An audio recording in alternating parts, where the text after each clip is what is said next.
हळदी कुंकू आणि राजनंदिनीचं दुसरं बोरनान होतं आज. नेहमीप्रमाणे माझ्या मैत्रिणी माझ्या हेल्पसाठी आल्याच होत्या. आशुष फॅशन यांच्याकडून हा एक छानसा ड्रेस राजनंदिनीसाठी आला होता. तो तिला घातला, छान रेडी केलं हलव्याचे दागिने घालून आणि थोडंसं तिचं फोटोशूट करण्यासाठी घेतलं.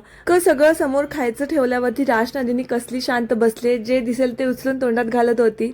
त्यानंतर जे सगळं बोरनांसाठी आणलं होतं ते मिक्स करून घेतलं. इथे आरतीचं ताटसुद्धा रेडी केलं आणि त्यानंतर मग राजनंदिनीला ओवाळण्यात आलं.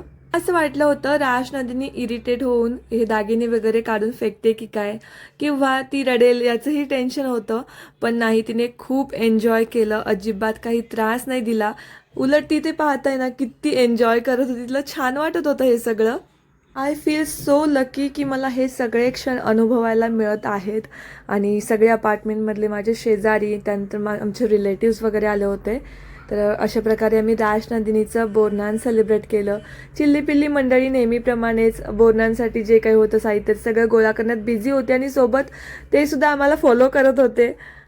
आय होप तुम्हाला हा व्हिडिओ आवडला असेल तर लाईक शेअर करा आणि चॅनलला सबस्क्राईबसुद्धा नक्की करा. चला भेटूयात नेक्स्ट व्हिडिओ.